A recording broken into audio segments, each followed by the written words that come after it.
तो हाय सांग मैंने देखी पड़ुवा आमर सेठी जने कैबर्त भाई माछ धरुछंती तो चलंतु तांको पाखकु जिबा तांको कैबर्त जाति विषय टिके तथ्य संग्रह करबा। भाईना आपण कैबर्त ना? हाँ मु कैबर्त।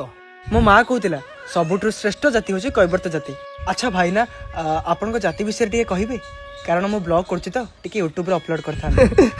मो जाति विषय सुनिए चाहछु तो हौ चल देख बाबा जाति उच्च नीच छोट बड़ एगुरा किछि न थाए समस्त जाति समस्त श्रेष्ठ।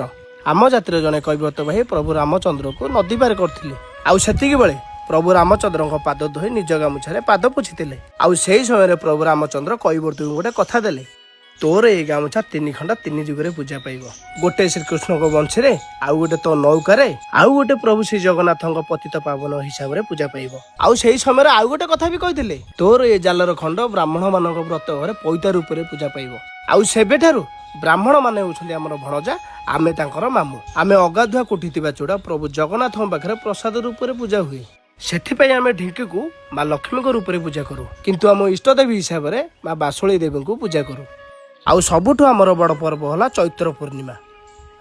चैत्र पूर्णिमा काली बा चैत्र पूर्णिमा अरे बापा मु आसुची केते किणा किणी करियार अछि केते फळ फळ आनियार अछि मु आसुची। भाईना टिके भाईना तम साइन गोटे सेल्फी नै थांती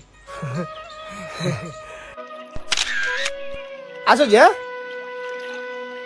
अरे आम जाति विषय बखाणी राति पाई दिन होई जिबरे बापा मु आसुची।